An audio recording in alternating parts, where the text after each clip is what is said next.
Prolonger les mesures coronavirus en Belgique, nouvelle fermeture d'entreprises, écoles. Que va décider le Conseil national de sécurité, live vers 17 h. Ce vendredi, à 14 h, le Conseil national de sécurité va se réunir. Une semaine après le confinement annoncé par la première ministre Sophie Wilmès, la Belgique s'attend à de nouvelles décisions.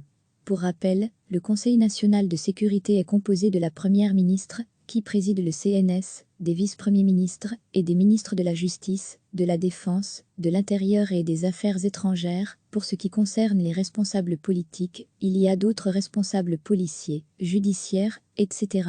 Vu la situation, les entités fédérées, avec les ministres-présidents, sont également à la table du CNS. Avant cette réunion du Conseil national de sécurité, les scientifiques auront pris langue avec les politiques pour faire le point. Le CNS discutera, par la suite, des décisions à prendre. Quels sont les enjeux ? Degré à lire aussi. Toutes les infos sur le coronavirus est la question centrale.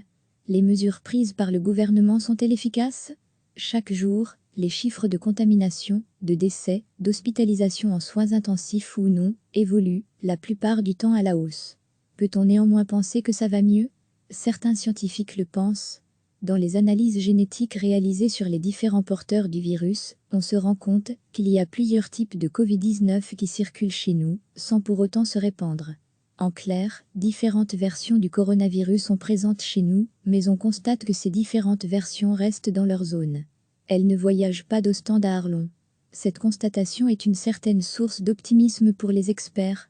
Selon les experts, pour que les mesures soient efficaces, il faut que la population en saisisse leur sens. La possibilité de les durcir n'est pas nécessairement bien vue par certains experts. Il faut garder l'adhésion du public pour que les mesures fonctionnent. Ainsi, l'éventualité de l'interdiction des balades à vélo, une question sensible en Flandre, semble être écartée. Néanmoins, le monde politique est bien conscient que les mesures ne sont pas respectées partout, par tout le monde. Il n'est pas question, et pas possible, de mettre un membre des forces de l'ordre partout pour surveiller les allées et venues de tout un chacun. Et il n'est pas non plus prévu, à ce stade, de prendre des décisions drastiques concernant les déplacements, comme en France. Mais le gouvernement fédéral souhaite rappeler que des sanctions sont déjà prévues actuellement. La population est appelée à respecter les mesures de confinement déjà édictées.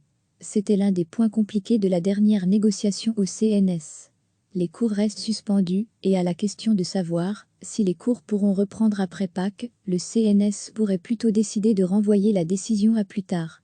Reste qu'au gouvernement fédéral, on souhaite une harmonisation des décisions prises par les différentes communautés compétentes pour l'enseignement. Le président de la Banque nationale de Belgique, Pierre Winch, le dit à tous ses interlocuteurs, les mesures actuelles font mal, très mal, à l'économie. Chaque semaine, c'est 4 milliards d'euros qui s'envolent. La reprise sera très difficile. Malgré ça, le gouvernement devrait annoncer de nouvelles fermetures d'entreprises, vu la difficulté pour certaines d'entre elles de respecter la distanciation sociale. Le groupe des 10, patrons et syndicats, s'est mis d'accord sur une liste qui sera présentée cet après-midi. Dans le même ordre d'idées, on se dirige bel et bien vers une prolongation des mesures de confinement. À quelle échéance ? Le mot d'ordre est graduation.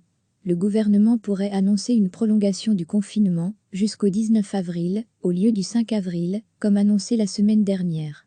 La Belgique agira par petites touches, après avoir très vite réagi, au contraire de nos voisins. Les Pays-Bas, la France et la Grande-Bretagne recevaient chaque matin l'essentiel de l'actualité. Ce vendredi, à 14 h, le Conseil national de sécurité va se réunir. Une semaine après le confinement annoncé par la première ministre Sophie Wilmès, la Belgique s'attend à de nouvelles décisions. Pour rappel, le Conseil national de sécurité est composé de la première ministre, qui préside le CNS, des vice-premiers ministres et des ministres de la Justice, de la Défense, de l'Intérieur et des Affaires étrangères. Pour ce qui concerne les responsables politiques, il y a d'autres responsables policiers, judiciaires, etc.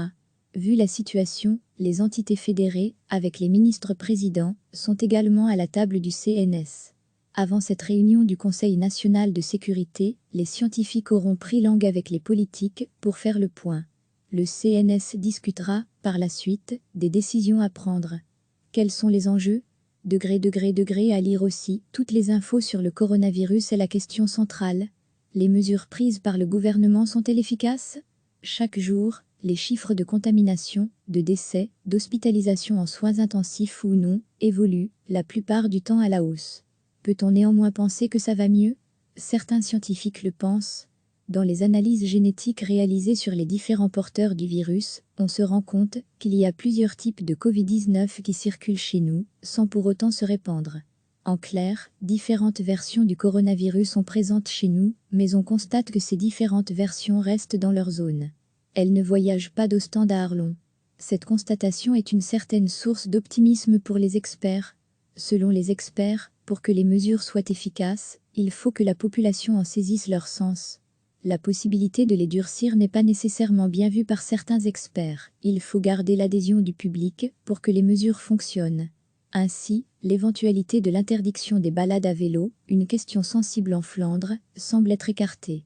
Néanmoins, le monde politique est bien conscient que les mesures ne sont pas respectées partout, par tout le monde. Il n'est pas question, et pas possible, de mettre un membre des forces de l'ordre partout pour surveiller les allées et venues de tout un chacun. Et il n'est pas non plus prévu, à ce stade, de prendre des décisions drastiques concernant les déplacements, comme en France. Mais le gouvernement fédéral souhaite rappeler que des sanctions sont déjà prévues actuellement. La population est appelée à respecter les mesures de confinement déjà édictées. C'était l'un des points compliqués de la dernière négociation au CNS. Les cours restent suspendus, et à la question de savoir si les cours pourront reprendre après Pâques, le CNS pourrait plutôt décider de renvoyer la décision à plus tard. Reste qu'au gouvernement fédéral, on souhaite une harmonisation des décisions prises par les différentes communautés compétentes pour l'enseignement. Le président de la Banque nationale de Belgique, Pierre Winch, le dit à tous ses interlocuteurs, les mesures actuelles font mal, très mal, à l'économie. Chaque semaine, c'est 4 milliards d'euros qui s'envolent. La reprise sera très difficile. Malgré ça, le gouvernement devrait annoncer de nouvelles fermetures d'entreprises, vu la difficulté pour certaines d'entre elles de respecter la distanciation sociale. Le groupe des 10, patrons et syndicats, s'est mis d'accord sur une liste qui sera présentée cet après-midi. Dans le même ordre d'idées, on se dirige bel et bien vers une prolongation des mesures de confinement. À quelle échéance? Le mot d'ordre est graduation. Le gouvernement pourrait annoncer une prolongation du confinement jusqu'au 19 avril, au lieu du 5 avril, comme annoncé la semaine dernière. La Belgique agira par petites touches, après avoir très vite réagi, au contraire de nos voisins, les Pays-Bas, la France et la Grande-Bretagne. Cliquez sur s'abonner pour recevoir les dernières nouvelles.